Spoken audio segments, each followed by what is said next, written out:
देखिए हम पढ़ रहे थे क्या, स्पर्मेटोजेनेसिस। हमने देखा था स्पर्मेटोजेनेसिस, ठीक है। स्पर्मेटोजेनेसिस में क्या था, हमने कहा था स्पर्मेटोजेनेसिस सेमिनिफेरस टिब्यूल में होता है, ठीक है। सेमिनिफेरस टिब्यूल की एक जर्मिनल सेल माइटोसिस डिवीजन करता है, स्पर्मेटोगोनिया बनाता है। यह स्पर्मेटोगोनिया ग्रोथ करता है primary spermatocyte, then meiosis first division होता है, क्या बनता है सेकेंडरी स्पर्मेटाइट। सेकेंडरी स्पर्मेटोसाइट में मियोसिस सेकेंड डिवीजन होता है, स्पर्मेटिड बनता है। स्पर्मेटिड चेंज हो जाता है किसमें, स्पर्म में, ठीक है। तो हमने बताया था इस फेज को कितने फेज में डिवाइड किए थे, multiplication phase, growth phase, maturation phase and Metamorphosis, ठीक है। यहाँ पे स्पर्मेटोजेनेसिस क्या है, process of formation of sperm. Sperm के फॉर्मेशन के प्रोसेस को हम क्या कहते हैं, स्पर्मेटोजेनेसिस। यहाँ पे देखो एक टर्म हमने बताया था स्पर्मेटोसाइटोजेनेसिस, क्या नाम था, स्पर्मेटोसाइटोजेनेसिस। ये क्या है, स्पर्मेटोगोनिया से स्पर्मेटिड तक के बनने की प्रोसेस को, जितना प्रोसेस हो रहा है इस सब प्रोसेस को हम स्पर्मेटोसाइटोजेनेसिस कहते हैं, ठीक। नेक्स्ट हमने बताया था स्पर्मेटिड जो है ये चेंज हो रहा है किसमें, स्पर्मेटिड स्पर्म में। इस प्रकार प्रोसेस को हम स्पर्मियोजेनेसिस कहते हैं, ठीक है। इतना हमने देख लिया था। आज हमको देखना है स्ट्रक्चर ऑफ स्पर्म। क्या देखना है, structure.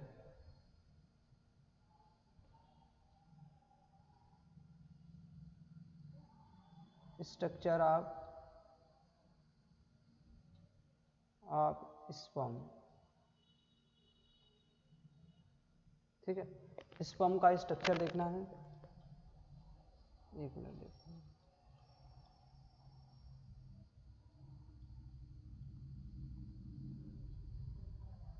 Structure of sperm.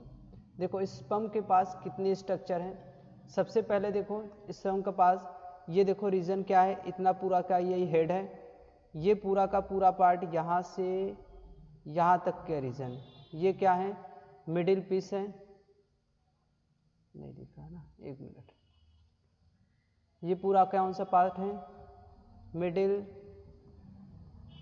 Piece है, ठीक है। ये टोटल क्या है, टेल है। तो ये क्या है, बीच वाला पार्ट नहीं। तो हेड जो स्पर्म होता है, स्पर्म के पास कितने स्ट्रक्चर हैं, head, neck, middle piece and tail, ठीक है। कौन कौन सा पार्ट है इसके पास, पहला देखो made up of head, neck, middle piece, किसके किससे, head, neck, middle piece and किससे, मिडिल पीस एंड टेल, ठीक है। इसके पास 4 स्ट्रक्चर हैं। जो हेड होता है, हेड पर एक कैप लाइक स्ट्रक्चर, देखो ये कैप लाइक स्ट्रक्चर प्रेजेंट होता है। इस कैप लाइक स्ट्रक्चर को हम एक्रोजोम कहते हैं। क्या नाम देते हैं, एक्रोजोम कहते हैं। इस एक्रोजोम में क्या होते हैं, एंजाइम प्रेजेंट होते हैं।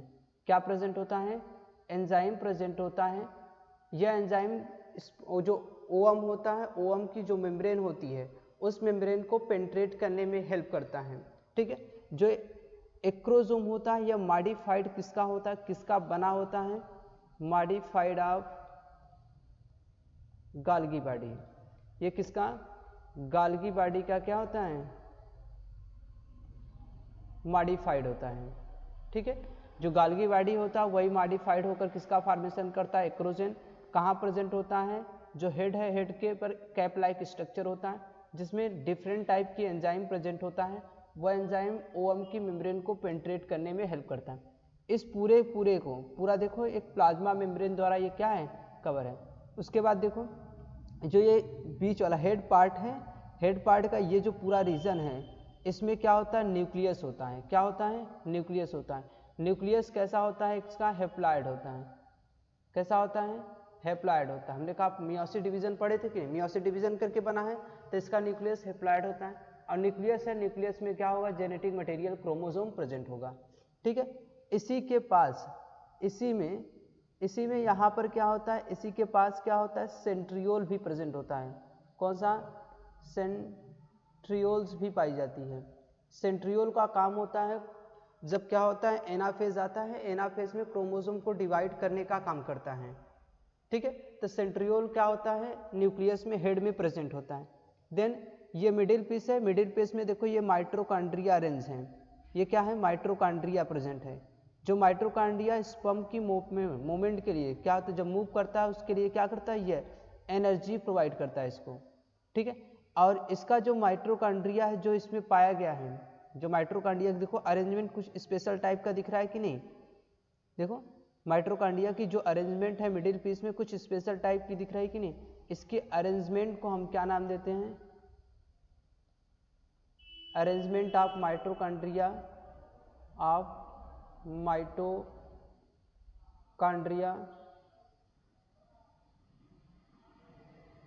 माइटोकॉन्ड्रिया की अरेंजमेंट जो है, जो मिडिल पीस में है, जो मिडिल पीस है इसके में माइटोकॉन्ड्रिया की अरेंजमेंट को हम क्या नाम देते हैं, नीबेन कर्न कहते हैं। क्या नाम देते हैं, नीबेन कर्न कहते हैं। टेल है, टेल किसका बना है, फ्लैजेला का बना है। टेल किसका बना होता है, फ्लैजेला का बना होता है। हम पढ़े यूकैरियोटिक में जो फ्लैजेला होता है, फ्लैजेला में माइक्रोट्यूब्यूल का जो अरेंजमेंट होता है वो 9+2 का अरेंजमेंट होता है। 9+2 का अरेंजमेंट मतलब इसको हम जब इसे कट करेंगे तो इसमें देखेंगे 9 माइक्रोट्यूब्यूल क्या है, ऐसे पेरीफेरी पे प्रेजेंट है, जो ऐसे है 1 2 3, इस तरीके से 9 माइक्रोट्यूब्यूल्स क्या हैं, ऐसे 9 क्या हैं साइड पेरीफेरी में, 2 क्या हैं इस तरीके से प्रेजेंट सेंटर में। तो हम कहते हैं 9+2 का अरेंजमेंट है, किसका, माइक्रोट्यूब्यूल का है। आप सेल चैप्टर में इसके बारे में आप पढ़े होंगे, ठीक है। नेक्स्ट देखो स्ट्रक्चर में क्या क्या हमने बताया कि जो स्पर्म होता है उसके पास head, neck, middle piece and tail है।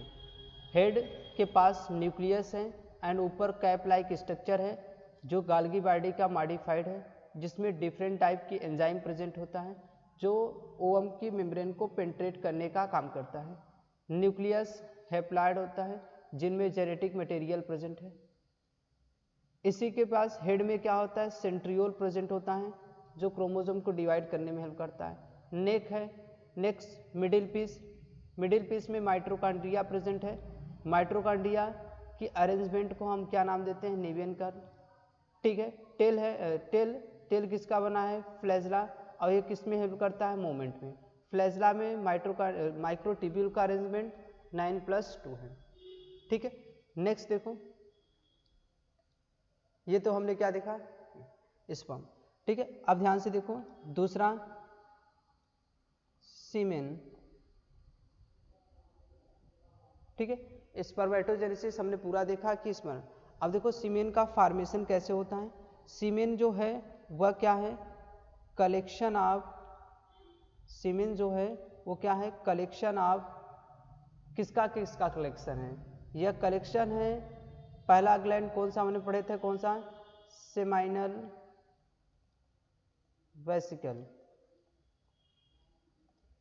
किसका, सेमाइनल ग्लैंड जो सिक्रीट करती है उसका कलेक्शन।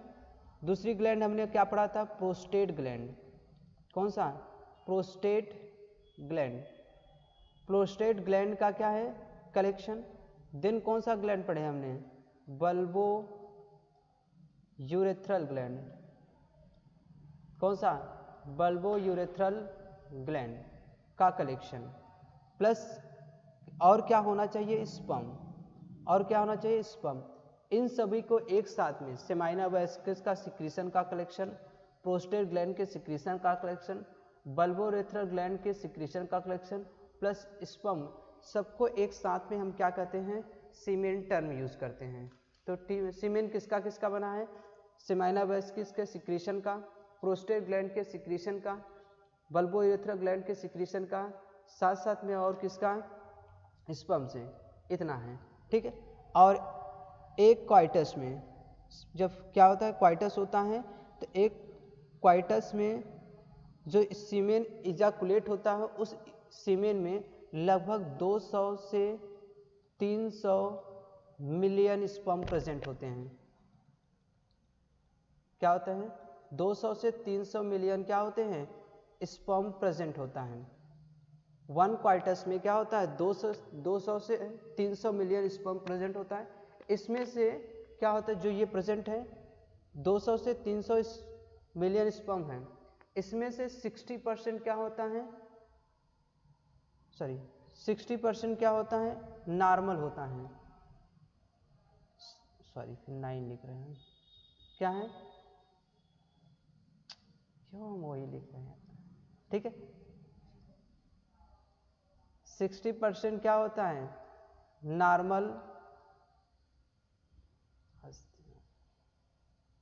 कैसा होता है नॉर्मल होता है, स्पर्म होता है। स्पर्म की शेप साइज कैसी होगी नॉर्मल होगी। 40% जो स्पर्म होता है, ठीक है 60% स्पर्म जो पूरा है उसका 60% नॉर्मल शेप साइज होगा और 40% की क्या होती है शेप साइज क्या होती है चेंजेस होती है। कैसा होता है विग्रज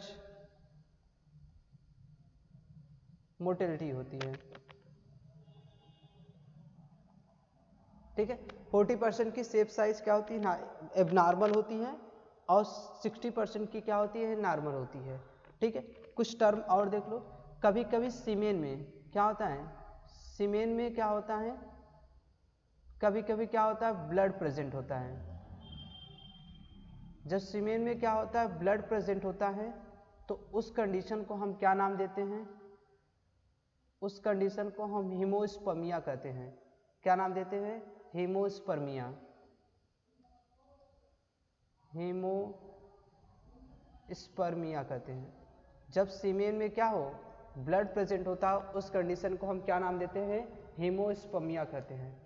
फिर कभी कभी क्या होता है जो स्पर्म है, स्पर्म की जो काउंट है कितना काउंट है 200 से 300 मिलियन, इसका काउंट कम हो जाता है, क्या होता है लो count of sperm in semen. Semen में जब क्या होता है स्पर्म का नंबर का जो काउंट है वो कम हो जाता है तो इस कंडीशन को हम नाम देते हैं क्या ओलिगोस्पर्मिया, ओलिगोस्पर्मिया। जब सीमेन में स्पर्म का नंबर कम हो जाता है उस कंडीशन को ओलिगोस्पर्मिया कहते हैं। एक कंडीशन और आता है देखो एजूस्पर्मिया, कौन सा एजूस्पर्मिया। एजूस्पर्मिया एक ऐसा कंडीशन है जिसमें क्या होता है स्पर्म पूरी तरह से सीमेन में होता ही नहीं है। सीमेन जो है ये बल्ब सेमाइनल ग्लैंड का सिक्रीशन रहेगा, प्रोस्टेट ग्लैंड का सिक्रीशन रहेगा, बल्बो यूरेथ्रल ग्लैंड का सिक्रीशन रहेगा, लेकिन क्या होगा स्पर्म नहीं होगा। तो सीमेन में जब स्पर्म एब्सेंट होता उस कंडीशन को एजूस्पर्मिया कहते हैं। तो क्या होता है absence of sperm in semen. Semen में क्या हो जो स्पर्म एब्सेंट होता है उस कंडीशन को हम क्या नाम देते हैं एजूस्पर्मिया कहते हैं। एक और टर्म आता है देखो एस्थेनोजूस्पर्मिया। एक टर्म कौन सा आता है एस्थेनोजूस्पर्मिया।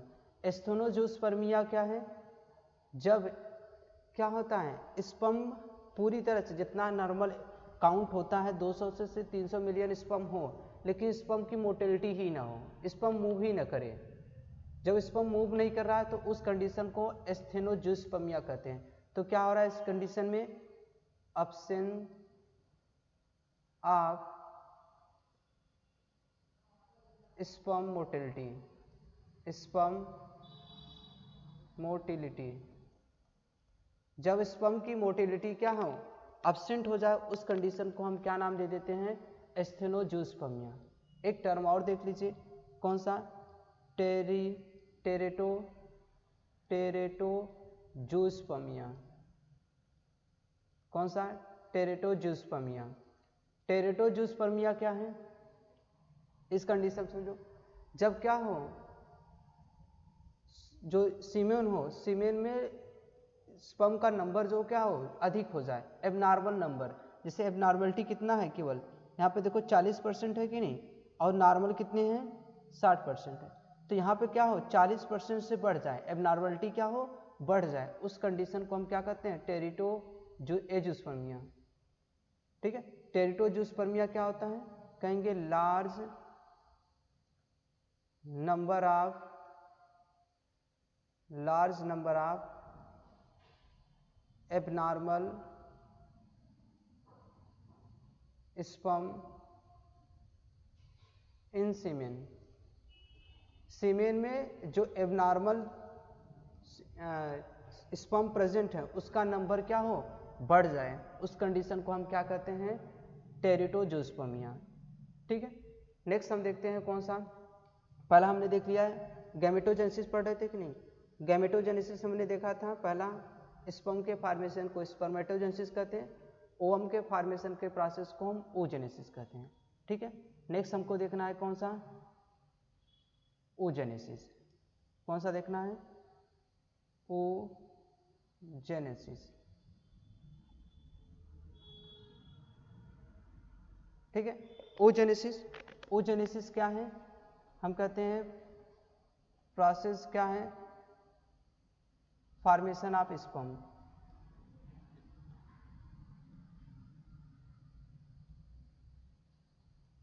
फॉर्मेशन ऑफ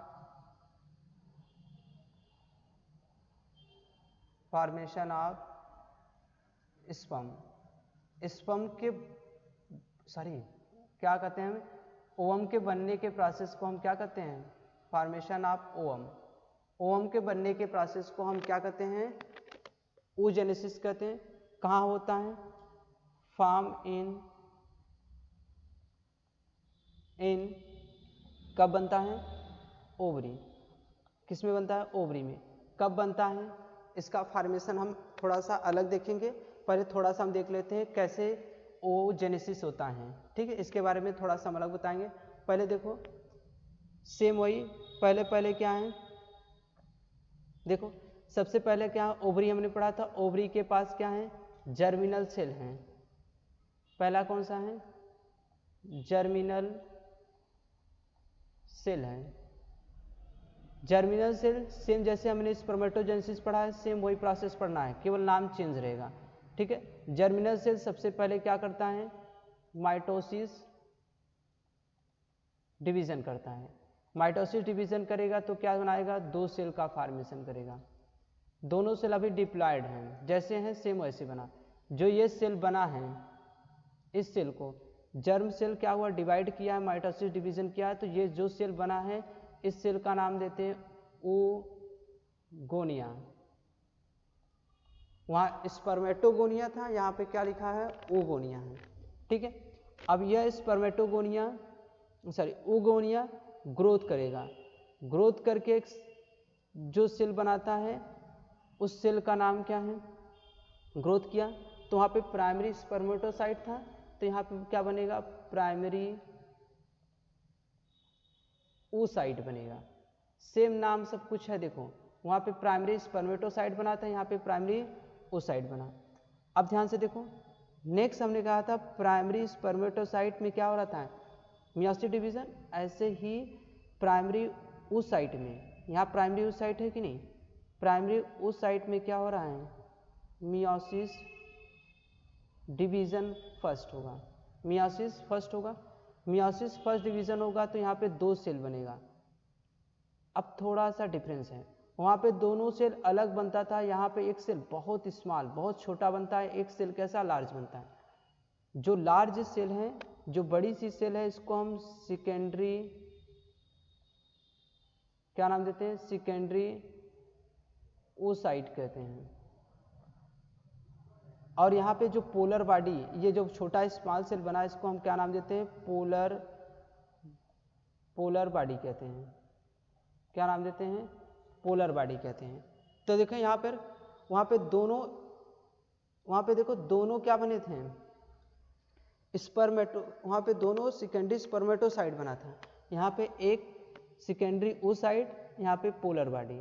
देन देखो मियोसिस सेकेंड के बाद क्या होता है मियोसिस फर्स्ट के बाद मियोसिस सेकेंड डिवीजन हुआ। जब मियोसिस सेकेंड डिवीजन हुआ तो फिर से 2 सेल बनेगा, सेम वैसे ही कंडीशन यहाँ पे बनेगा, यहाँ पे एक छोटा सा सेल बनेगा। यह पोलर बॉडी आगे जाके तुरंत क्या होता है, डिजनरेट हो जाता है, क्योंकि इसमें साइटोप्लाज्म इतना कम होता है कि इससे लिए क्या होता है, डिजनरेट हो जाता है। केवल एक्टिव कौन सा होता है, सेकेंडरी oocyte। अब सेकेंडरी oocyte में ही कौन सा डिवीजन हुआ है, मियोसिस सेकेंड।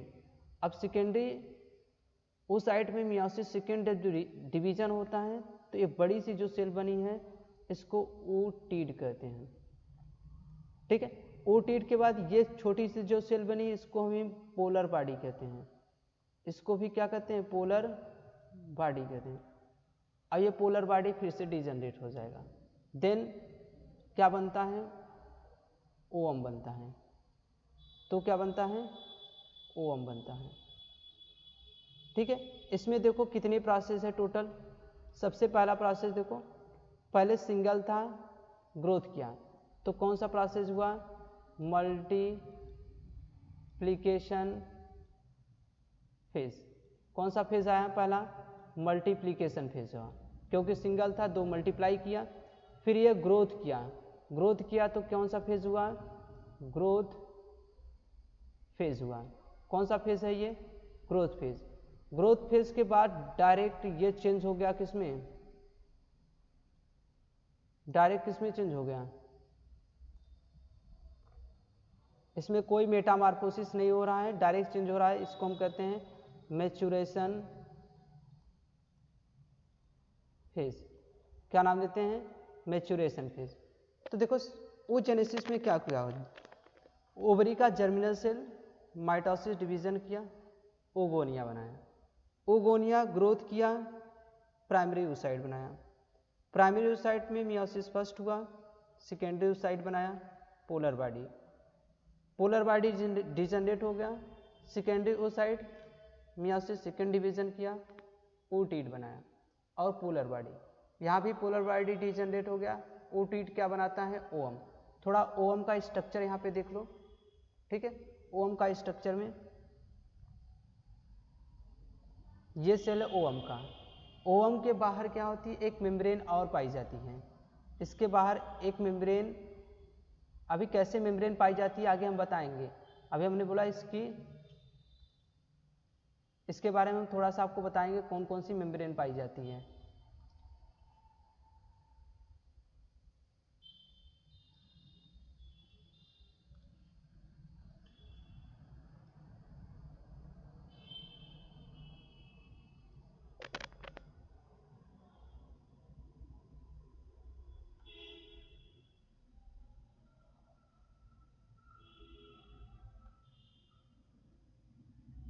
ठीक है, ये देखिए 2 मेम्ब्रेन हो गया, एक आउटर मेम्ब्रेन, एक इसके बाहर भी क्या होती है, कुछ इस तरीके से सेलुलर लेयर प्रेजेंट है।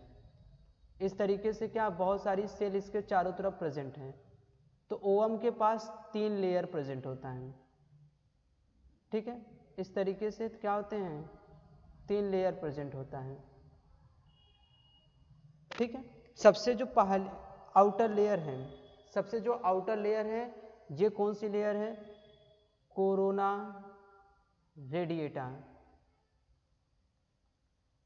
ठीक है। तो ओवम के पास कौन कौन सी लेयर प्रेजेंट होती है, ध्यान से देखो। सबसे आउटर मोस्ट लेयर जो है कोरोना रेडिएटा, उसके अंदर वाली जो लेयर प्रेजेंट है वो कौन सा है, जोना पैलिसिडा है। कौन सा, जोना पैलिसिडा। देन उसके अंदर वाली जो मेम्ब्रेन है वो कौन सा है, उलेमा, ठीक है। और इसके पास क्या है, यहाँ पे न्यूक्लियस है और ये क्या है, इसका साइटोप्लाज्म प्रेजेंट है। तो ये ओवम का स्ट्रक्चर है। ओवम के पास 3 मेम्ब्रेन है, कोरोना रेडिएटा, जोना पैलिसिडा एंड उलेमा, ठीक है। इसके बारे में हम कैसे ये बना है पूरा प्रोसेस, ये जो पूरा हमने पढ़ा कैसे बना है, इसको हम कल वाले लेक्चर में देखेंगे किस तरीके से बना हुआ है।